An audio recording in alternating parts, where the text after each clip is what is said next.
여러분 반갑습니다. 저는 여러분을 보지 못하지만 여러분은 저를 보고 있죠. 제가 간혹 성도들 만나서 인사하고 오래간만이라고 하면 저는 늘 매주 보고 있습니다. 그렇게 인사하는 분들이 있습니다. 보이지 않는 것을 보는 것처럼 믿었던 선진들처럼 저는 보이지 않는 여러분을 보는 것처럼 생각하고 말씀을 전하도록 하겠습니다. 오늘 14강, 전도서 14강 누가 지혜로운 사람인가 8장 1절부터 15절까지 먼저 성경을 봉독합니다.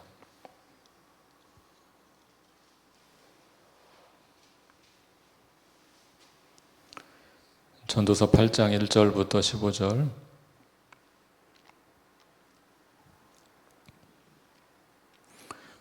한 절씩 교독합니다. 누가 지혜자와 같으며 누가 사물의 이치를 아는 자이냐. 사람의 지혜는 그 얼굴에 광채가 나게 하나니 그 얼굴에 사나운 것이 변하느니라. 내가 권하노라. 왕의 명령을 지키라. 이미 하나님이 가르쳐 맹세하였음이니라. 왕 앞에서 물러가기를 급하게 하지 말며 악한 것을 일삼지 말라. 왕은 자기가 하고자 하는 것을 다 행함이니라. 왕의 말은 권능이 있나니 누가 그에게 이르기를 왕께서 무엇을 하시나이까 할 수 있으랴. 명령을 지키는 자는 불행을 알지 못하리라. 지혜자의 마음은 때와 판단을 분별하나니 무슨 일에든지 때와 판단이 있으므로 사람에게 임하는 화가 심함이니라. 사람이 장래일을 알지 못하나니 장래일을 가르칠 자가 누구이랴. 바람을 주장하여 바람을 움직이게 할 사람도 없고 죽는 날을 주장할 사람도 없으며 전쟁할 때에 모면할 사람도 없으니 악이 그의 주민들을 건져낼 수는 없느니라. 내가 이 모든 것들을 보고 해 아래에 생하는 모든 일을 마음에 두고 살핀즉 사람이 사람을 주장하여 해롭게 하는 때가 있도다. 그런 후에 내가 본즉 악인들은 장사 지낸 바 되어 거룩한 곳을 떠나 그들이 그렇게 행한 성읍 안에서 잊어버린 바 되었으니 이것도 헛되도다. 악한 일에 관한 징벌이 속히 실행되지 아니하므로 인생들이 악을 행하는데 마음이 담대하도다. 죄는 100번이나 악을 행하고도 장수하거니와 또한 내가 아노니 하나님을 경외하여 그를 경외하는 자들은 잘될 것이요 악인은 잘되지 못하며 장수하지 못하고 그날이 그림자와 같으리니 이는 하나님을 경외하지 아니함이니라. 세상에서 행해지는 헛된 일이 있나니 곧 악인들의 행위에 따라 벌을 받는 의인들도 있고 의인들의 행위에 따라 상을 받는 악인들도 있다는 것이라. 내가 이르노니 이것도 헛되도다. 다 같이 이에 내가 희락을 찬양하노니 이는 사람이 먹고 마시고 즐거워하는 것보다 더 나은 것이 해 아래에는 없음이라. 하나님이 사람을 해 아래에서 살게 하신 날 동안 수고하는 일 중에 그러한 일이 그와 함께 있을 것이니라. 아멘. 지난 2주간 전도서 7장을 본문으로 지혜자와 우매자 그 문제를 다루었습니다. 이제 새로운 전환 문장을 시작으로 누가 다시 누가 지혜로운 사람인가를 다루기 시작합니다. 1절을 다시 한번 볼까요? 1절 말씀 시작. 누가 지혜자와 같으며 누가 사물의 이치를 아는 자이냐. 사람의 지혜는 그 얼굴에 광채가 나게 하나니 그 얼굴에 사나운 것이 변하느니라. 전도자는 다시 한번 누가 지혜자와 같으냐 이렇게 물어봅니다. 여기 차지혜자매가 앉아 있는데 누가 지혜자와 같으냐, 차지혜와 같으냐. 생각을 촉구하는 질문이죠. 누가 지혜로운 자인지 한번 생각해 보라 말입니다. 바로 이어서 나오는 두 번째 질문이 누가 지혜자인가를 암시하는 역할을 하죠. 누가 사물의 이치를 아는 자이냐. 여기 이치라는 단어 의미를 생각해 볼 필요가 있는데요. 히브리어로 페쉐르라는 단어입니다. 페쉐르. 구약에서 다니엘서에 3번, 이곳에 한 번만 사용된 단어입니다. 그 중에 한 구절, 다니엘 5장 15절 같이 읽어보죠. 다니엘 5장 15절 시작. 지금 여러 지혜자와 술객을 내 앞에 불러다가 그들에게 이 글을 읽고 그 해석을 내게 알게 하라 하였으나 그들이 다 그 해석을 내게 보이지 못하였느니라. 여기 나온 해석이란 단어가 바로 페쉐르입니다. 오늘 본문에서 이치라고 번역된 단어입니다. 그렇게 본다면 1절 전반부 의미가 분명해지죠. 누가 지혜자이냐? 사물의 이치를 아는 자가 지혜자이다. 다시 말해서 세상에서 벌어지는 일들을 바르게 해석하는 자가 지혜로운 자이다. 그런 말입니다. 여러분, 지혜로운 사람은 바르게 해석하는 사람입니다. 인생의 고난을 만났을 때 잘못 해석하면 악한 일을 저지를 수가 있죠. 구약 성경에 한번 가인을 생각해 보십시오. 아담의 두 아들 가인과 아벨은 각각 제사를 드렸습니다. 가인은 농부니까 곡식으로 제사를 드렸고, 아벨은 양치는 사람이니까 양을 잡아서 제사를 드렸습니다. 한번 창세기 4장 3절부터 5절을 같이 읽어보죠.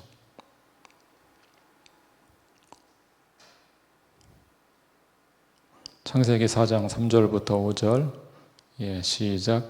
세월이 지난 후에 가인은 땅의 소산으로 제물을 삼아 여호와께 드렸고, 아벨은 자기도 양의 첫 새끼와 그 기름으로 드렸더니 여호와께서 아벨과 그의 제물은 받으셨으나 가인과 그의 제물은 받지 아니하신지라. 가인이 몹시 분하여 안색이 변하니. 하나님이 아벨의 제물은 받으시고 가인의 제물은 받지 않았습니다. 그러자 가인이 몹시 분하여 안색이 변합니다. 그 후에 어떤 일이 벌어졌습니까? 가인이 동생 아벨을 쳐서 죽였습니다. 왜 가인은 이런 행동을 했을까요? 가인은 자신에게 벌어진 일을 잘못 해석한 것입니다. 어떻게 잘못 해석했습니까? 하나님이 이유도 없이 근거도 없이 동생을 편애한다, 그렇게 생각했습니다. 그래서 동생을 죽인 것이죠. 잘못된 해석이 무서운 범죄를 유발한 것입니다. 가인은 어떤 해석을 해야만 했을까요? 우선 가인은 자신을 돌아보아야만 했습니다. 왜냐하면 하나님은 단지 가인의 제물을 받지 않으신 것이 아닙니다. 본문을 잘 보시면 하나님이 아벨과 그의 제물은 받으셨으나 가인과 그의 제물은 받지 않았다 그랬습니다. 단순히 가인의 제물을 거부하신 것이 아니고 가인과 그의 제물을 거부하신 것입니다. 그러므로 먼저 가인은 하나님이 자신을 거부하신 이유가 무엇인가 생각해 보아야 했습니다. 그러니까 성경에 정확히 나와 있지 않고 이유는 우리는 알 수 없지만 하나님 편에서 볼 때는 분명히 이유가 있었겠죠. 이유가 있으니까 가인을 거부하신 것이죠. 그런데 가인은 그 이유를 생각해 보지 않았습니다. 그것이 바른 해석으로 가는 첫 번째 걸음인데 그 걸음을 떼지를 못했습니다. 여러분, 누가 지혜로운 사람입니까? 자신에게 벌어진 일을 바르게 해석하는 자가 지혜로운 자입니다. 자, 그렇다면 그런 지혜로운 사람에게 어떤 특징이 있습니까? 지혜로운 사람은 그 얼굴에 광채가 나고 얼굴에 사나운 것이 변한다고 했습니다. 지혜로운 사람의 얼굴에 광채가 나는 것은 무슨 자체 발광, 피부과의 은총으로 자체 발광이 일어나는 그런 이야기가 아닙니다. 하나님이 자신의 얼굴빛을 비추시기 때문이죠. 자, 민수기 6장 한번 같이 읽어보죠. 24에서 26절. 제가 지난주에 히브리어로 했던 축도의 내용입니다. 민수기 6장 24에서 26절. 시작. 여호와는 내게 복을 주시고 너를 지키시기를 원하며 여호와는 그의 얼굴을 내게 비추사 은혜 베푸시기를 원하며 여호와는 그 얼굴을 내게로 향하여 드사 평강 주시기를 원하노라 할지니라 하라.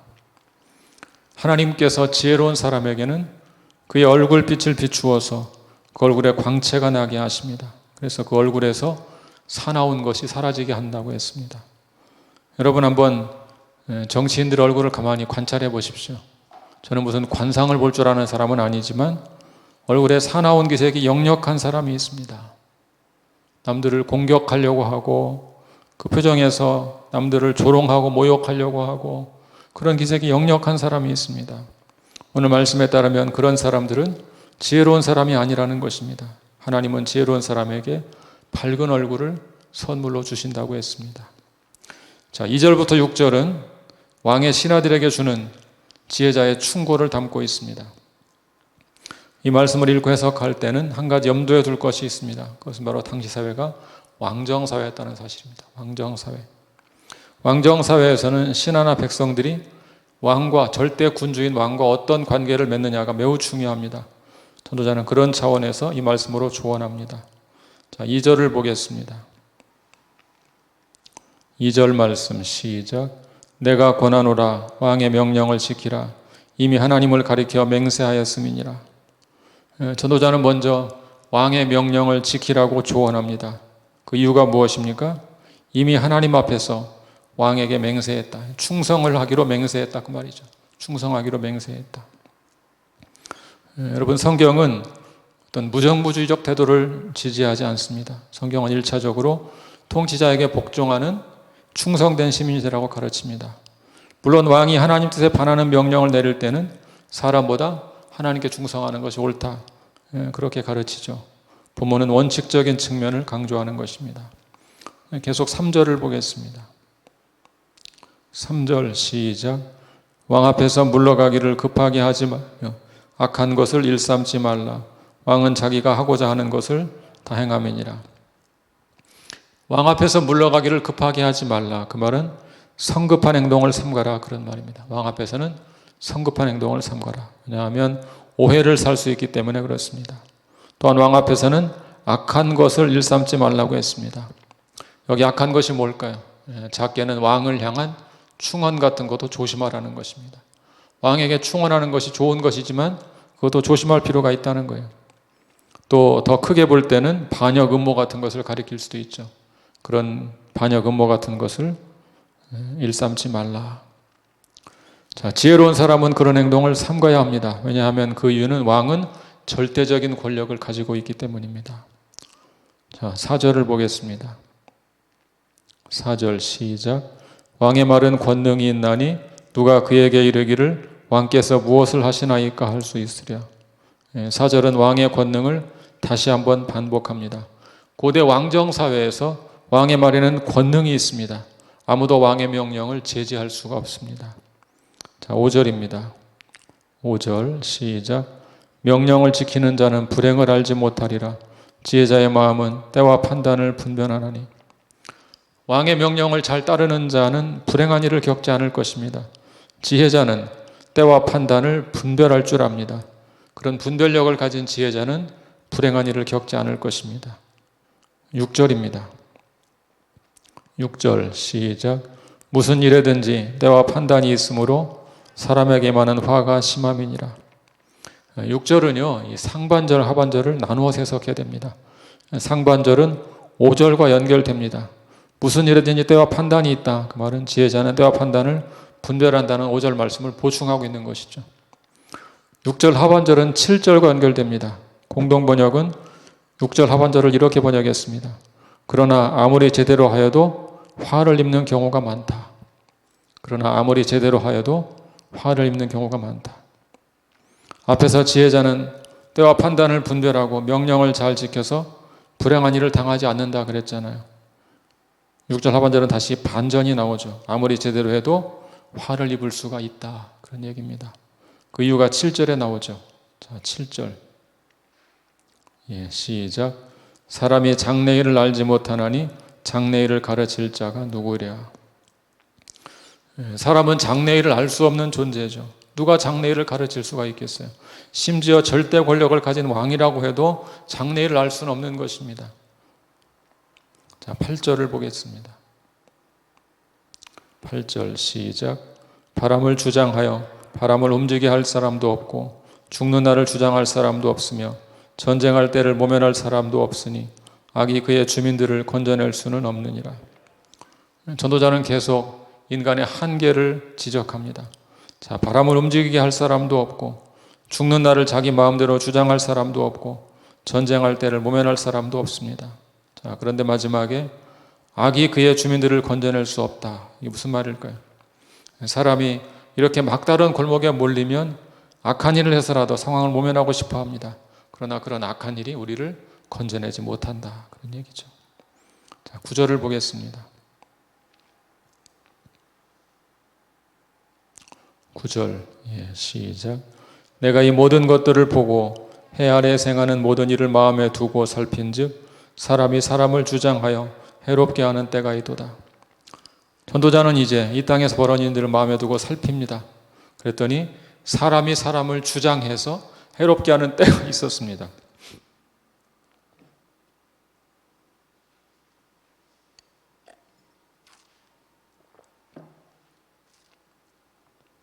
자, 높은 사람이 낮은 사람을 주장하고 힘 있는 사람, 힘 없는 사람을 주장하고 인간이 또 다른 인간을 주장하고 학대하는 일 얼마나 많습니까? 자, 10절을 보겠습니다. 10절 시작. 그런 후에 내가 본즉 악인들은 장사 지낸 바 되어 거룩한 곳을 떠나 그들이 그렇게 행한 성읍 안에서 잊어버린 바 되었으나 이것도 헛되도다. 자, 다른 사람을 주장하던 학대하던 악인도 죽어서 장사를 지냈습니다. 거룩한 곳을 떠나 그랬잖아요. 거룩한 곳이 어디겠어요? 예루살렘 성전이죠. 성전. 그러니까 이 악인들이 자주 살아있는 동안 성전을 드나들었어요. 위선적이었다는 말이죠. 위선적인 종교인들, 이런 사람들. 죽은 뒤에 잊어버립니다. 잊혀집니다. 아무 일 없다는 듯이 잊혀지는 거예요. 여러분 사실 그냥 잊혀지면 안 되잖아요. 그 악행을 낱낱이 밝혀야 되는 것입니다. 그런데 사람들은 그냥 잊어버립니다.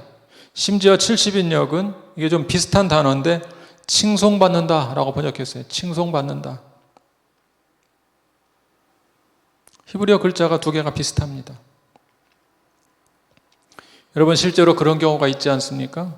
죽은 사람의 악행을 잘 모르니까 그의 직책만 보고 사회적 위치만 보고 사람들이 칭송합니다. 아, 훌륭한 삶을 사신 분이야. 때로는 죽은 사람을 미화하기 위해서 칭찬을 하죠. 전도자가 이것을 보니까 헤벨, 헛되다 탄식하는 것입니다. 자, 11절을 보겠습니다. 11절 시작. 악한 일에 관한 징벌이 속히 실행되지 아니하므로 인생들이 악을 행하는데 마음이 담대하도다. 왜 사람들이 악을 행하는데 담대합니까? 악한 일에 대한 징벌이 속히 실행되지 않기 때문입니다. 연기된 심판, 혹은 늦춰진 정의, 이런 표현이 있죠. 최근에 정인이 학대 사건으로 온 국민이 분노하고 있죠. 만약 양부모가 악행을 저질러서 하나님이 즉각 심판한다고 생각해 보세요. 하나님이 그 자리에서 그 순간 심판한다고 생각해 보세요. 그런 악을 행할 수 없죠. 하나님이 당장 심판하지 않으니까, 징벌이 속히 실행되지 않으니까 사람들이 담대하게 죄를 짓는 거예요. 자, 12절, 13절을 보겠습니다. 12, 13절 시작. 죄인은 100번이나 악을 행하고도 장수하거니와 또한 내가 아노니 하나님을 경외하여 그를 경외하는 자들은 잘 될 것이요 악인은 잘 되지 못하며 장수하지 못하고 그날이 그림자와 같으리니 이는 하나님을 경외하지 아니함이니라. 죄인은 100번이나 악을 행하고도 장수합니다. 전도자는 다시 한번 그런 현실을 보고 절망하죠. 그렇지만 전도자는 그런 현실에, 뒤틀린 현실에 함몰되지 않습니다. 성서의 진리, 지혜문학의 전통적인 진리를 다시 한번 붙잡는 것이죠. 하나님을 경외하는 자들은 잘 될 것이다. 그러나 악인은 잘 되지 못할 것이다. 그들의 날은 그림자처럼 짧을 것이다. 그 이유가 무엇입니까? 하나님을 경외하지 않기 때문입니다. 전도자는 뒤틀린 현실을 부정하지 않습니다. 현실을 인정합니다. 현실이 뒤틀려 있습니다. 그렇지만 하나님의 의로운 통치에 대한 소망을 잃지도 않습니다. 그런데 여전히 현실은 뒤틀려 있습니다. 14절을 보십시오. 14절 시작. 세상에서 행해지는 헛된 일이 있나니 곧 악인들의 행위에 따라 벌을 받는 의인들도 있고 의인들의 행위에 따라 상을 받는 악인들도 있다는 것이라. 내가 이르노니 이것도 헛되도다. 다시 현실을 직시합니다. 이 땅에서 벌어지는 헛된 일이 있습니다. 그게 뭡니까? 의인이 벌을 받고 의로운 사람이 벌을 받고 악인이, 악한 사람이 상을 받는 것입니다. 다시 한번 탄식합니다. 헤벨, 헛되다. 우리나라는 역사 속에서 이런 일을 실제로 많이 겪었죠. 일제강점기에 친일 행위를 한 사람들이 해방된 조국에서 요직을 차지하고 훈장을 받았습니다. 독립운동하던 독립군들은 다시 한번 해방된 조국에서도 외면을 당하고 고통스러운 삶을 살았죠. 기독교계도 마찬가지입니다. 1939년에 장로회 평양노회가 주기철 목사님을 파면했습니다. 이유가 뭔지 아시죠? 신사참배 결의를 따르지 않았다. 신사참배를 거부했다는 이유였습니다. 자, 거기까지는 이해할 수도 있죠. 일제강점기니까 협박으로, 위협으로 그럴 수밖에 없었다. 그렇게 이해해 줄 수가 있습니다. 해방이 되었습니다. 그럼 어떻게 해야 됩니까? 빨리 파면했던 것을 참회하고 복적을 시켜야 되잖아요. 복적을 시키긴 시켰습니다. 언제 시켰을 것 같아요? 언제쯤 대략? 몇 년쯤 지나고? 45년에 해방됐죠. 46년, 56년, 66년, 76년, 86년, 96년, 2006년에 복직시켰습니다. 2006년, 67년이 지나고, 파면하고 67년이 지나고, 그 긴 세월 동안 친일파 목사들은 교단을 장악하고 지냈고, 주 목사님은 파면 상태로 지냈습니다. 2006년까지. 왜 그런 줄 아세요? 그때가 언제쯤이라고 생각하세요? 그때 그분들이 거의 돌아가실 때까지는, 교권을 장악한 사람들이 거의 죽을 때까지, 은퇴할 때까지, 그때까지는 말을 못한 것입니다. 자기들의 죄가 드러나니까, 인정해야 되니까. 이런 현실을 보면서 해벨이라고 탄식하지 않을 수가 없는 것이죠. 자, 15절, 마지막 15절 보겠습니다. 15절 시작. 이에 내가 희락을 찬양하노니 이는 사람이 먹고 마시고 즐거워하는 것보다 더 나은 것이 해 아래는 없음이라. 하나님이 사람을 해 아래에서 살게 하신 날 동안 수고하는 일 중에 그러한 일이 그와 함께 있을 것이니라. 전도자는 다시 일상을 즐기라. 까르페 디엠, 일상을 즐기라고 권하죠. 세 번역으로 읽어볼까요? 세 번역으로. 자, 시작. 나는 생을 즐기라고 권하고 싶다. 사람에게 먹고 마시고 즐기는 것보다 더 좋은 것이 세상에 없기 때문이다. 그래야 이 세상에서 일하면서 하나님께 허락받은 한평생을 사는 동안에 언제나 기쁨이 사람과 함께 있을 것이다. 여러분, 지금 전도자는요, 단순히 세상의 어려운 일, 불의한 일에 무관심하고 그냥 너나 잘 먹고 잘 살아라, 그런 쾌락주의를 부추기고 있는 것이 아닙니다. 이 세상에는 허무한 일, 헛된 일이 참 많죠. 사실상 그 일을 완전히 해결하는 것은 불가능합니다. 그런 불의한 일을 고쳐나가는 노력은 필요하지만 역시 그 일에도 한계가 있습니다. 이 세상의 모든 고뇌를 개인이 홀로 짊어지고 가는 것은 불가능한 일입니다. 그러니 그런 어려운 상황에서도 사랑하는 사람들과 함께 먹고 마시고 즐기는 일상의 소박한 기쁨을 버리지 말라, 놓치지 말라, 그런 얘기를 하는 것입니다. 인간이 범죄한 이후로 인간에게 노동이 부과됐죠. 노동은 사실 고통스러운 일입니다. 만약 노예처럼 노동만 한다면 인간은 소망 없이 죽어갈 것입니다. 그런데 우리는 그런 노동을 견디며 삽니다. 비결이 뭡니까? 내가 노동을 해서 사랑하는 가족들과 친구들과 즐겁게 먹고 마시고 교제할 수 있기 때문에 견디고 사는 것입니다. 그런 차원에서 전도자는 희락을 찬양한다고 말하는 것입니다.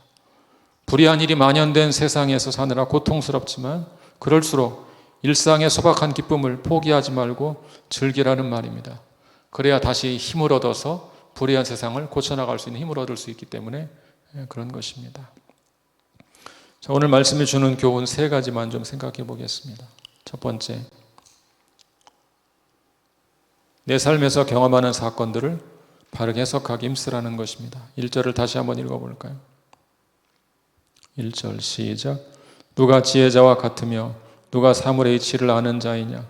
사람의 지혜는 그 얼굴에 광채가 나게 하나니 그 얼굴에 사나운 것이 변하느니라. 살다 보면 다양한 일을 경험하게 되잖아요. 저도 지나간 인생을 돌아보면 고통스러운 때도 있었고 억울한 때도 있었어요. 중요한 것은 그런 사건에 대한 나의 해석입니다.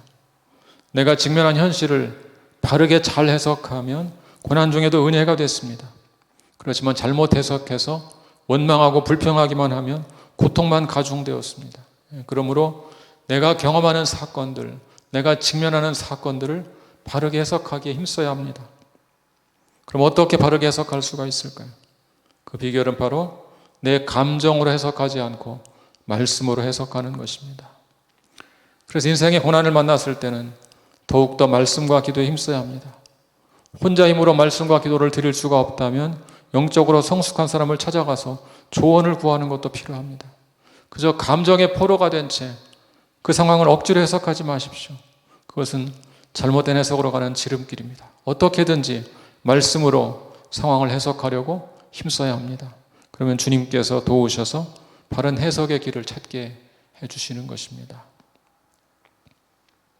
자, 두 번째, 하나님의 통치에 대한 소망을 잃지 말라는 것입니다. 12, 13절 다시 한번 읽겠습니다. 12, 13절 시작. 죄인은 100번이나 악을 행하고도 장수하거니와 또한 내가 아노니 하나님을 경외하여 그를 경외하는 자들은 잘 될 것이요 악인은 잘 되지 못하며 장수하지 못하고 그날이 그림자와 같으리니 이는 하나님을 경외하지 아니함이니라.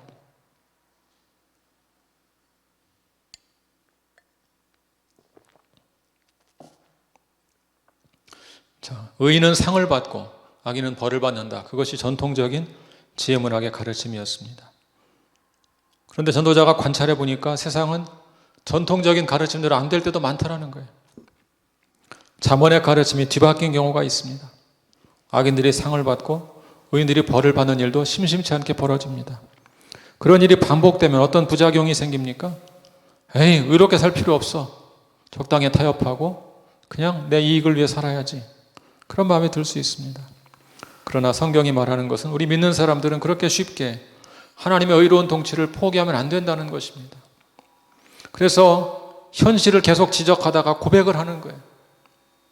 하나님의 의로운 통치, 하나님을 경외하는 사람들은 잘 될 것이다. 고백하는 것입니다. 포기해서는 안 됩니다. 포기할 수밖에 없는 것처럼 보이는 상황에 처했던 그 순간에도 끝까지 포기하지 말고 하나님의 의로운 통치를 소망해야 합니다. 여러분, 소망을 잃으면 다 잃는 것입니다.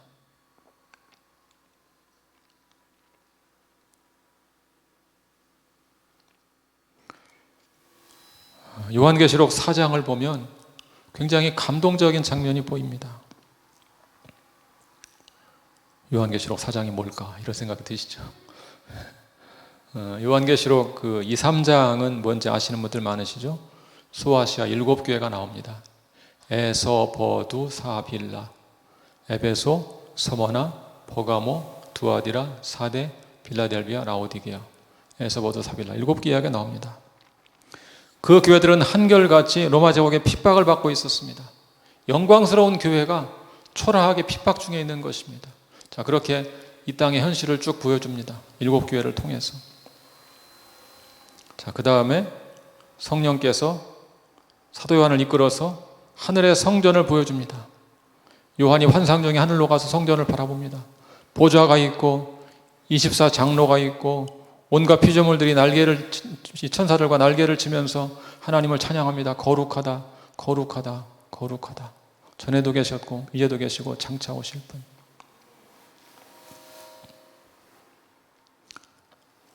여러분, 이 땅의 현실을 보니까 로마 황제가 통치자인 것처럼 보였어요. 황제가 주인 같고 세상을 다스리는 사람처럼 보였어요. 하늘의 성전을 가서 보니까 그게 아니었어요. 보좌 한가운데 하나님이 앉아 계시는 거예요. 그분이 온 세상을 통치하고 있는 거예요. 누가 진정한 주인이냐? 하나님이 진정한 주인이다. 그걸 보여주는 거예요. 환상을 보여주신 이유가 뭐겠어요? 지상 현실을 보고 낙심하지 말라, 그 얘기죠. 현실을 보고 낙심하지 말라. 지금 너희들이 당한 현실은 참혹하다는 걸 알고 있는데 그렇지만 낙심하지 말라. 하나님은 결국 만물을 통치하시는 분이시다. 자, 그러면 우리 그리스도인들은 어떻게 살아가야 합니까? 하늘에서 이루어진 뜻이 땅에서 이루어지기를 고대하며 기도하며 살아가야 되는 것이죠. 그리고 다시 오실 주님을, 장차 오실 그분께서 오셔서, 사실은 오고 계시는 그분께서 속히 오셔서 당신의 통치대로 이 땅을 새롭게 하실 날이 속히 오기를 기도하며 사는 것이죠. 그래서 마지막에 가면, 요한계시록 끝에 가면 내가 속히 오리라. 아멘 주여 오시옵소서. 아멘 주여 오시옵소서. 고백하며 살 수 있기를 바랍니다. 세 번째 교훈, 일상의 소박한 기쁨을 포기하지 말라. 15절 다시 한번 읽겠습니다. 15절 시작. 이에 내가 희락을 찬양하노니 이는 사람이 먹고 마시고 즐거워하는 것보다 더 나은 것이 해 아래에는 없음이라. 하나님이 사람을 해 아래에서 살게 하신 날 동안 수고하는 일 중에 그러한 일이 그와 함께 있을 것이니라. 제가 자주 반복해서 말씀드리지만 전도서에는 3가지 중요한 메시지가 있는데 그 중에 한 가지가 일상의 소소한 즐거움을 누리며 살라, 그 얘기입니다. 불의한 세상에 살다 보면 화와 분노가 쌓이죠. 직장에서 엄청난 스트레스를 받고 집에 와서 배우자에게 스트레스를 막 쏟아내는 사람들이 있어요. 그런 일이 반복되면 어떻게 되겠습니까? 부부관계가 틀어져 버리죠. 그럼 어떻게 됩니까? 직장에서는 업무 때문에 스트레스 받고 집에 와서는 부부관계 때문에 스트레스 받고 이중적으로 스트레스를 받는 것이죠. 그런 상황이 반복되고 지속되면 결국 가정이 깨져버립니다. 그렇게 살지 말라는 말입니다. 아무리 세상에 힘든 일이 있어도 사랑하는 남편, 사랑하는 아내와 서로 사랑하며 살라는 거예요. 방긋 웃는 아기를 보고 그 미소를 보고 시름을 잊어버리는 거예요. 마음이 통하는 좋은 친구들을 만나서 함께 식사하고 교제하면서 소박한 즐거움을 누리라는 거예요. 그런 얘기하면 전도자는 사람이 먹고 마시고 즐기는 것보다 더 나은 것이 없다, 그렇게 말합니다. 사랑하는 가족들과 행복하게 사십시오. 너무 자녀들 다그치지 말고 따뜻한 가족의 품을 느끼게 해주십시오. 사랑하는 교우들과 좋은 관계 가운데 지내십시오. 그런 일상의 소소한 행복을 누리며 사십시오. 여러분, 그래야 다시 힘을 얻어서 세상을 하나님이 통치하는 것으로 일구어 나갈, 싸울 힘을 얻게 되는 것입니다. 오늘 말씀 우리에게 3가지 교훈을 주고 있습니다. 첫째, 여러분에게 벌어지는 사건들을 바르게 해석하게 힘쓰시기 바랍니다. 둘째, 하나님의 공의로운 통치를 결코 포기하지 마십시오. 셋째, 힘들고 어려운 순간이 올지라도 일상의 소박한 즐거움을 누리며 사십시오. 그런 지혜자의 삶을 사시기를 주님의 이름으로 축원합니다. 같이 기도하겠습니다.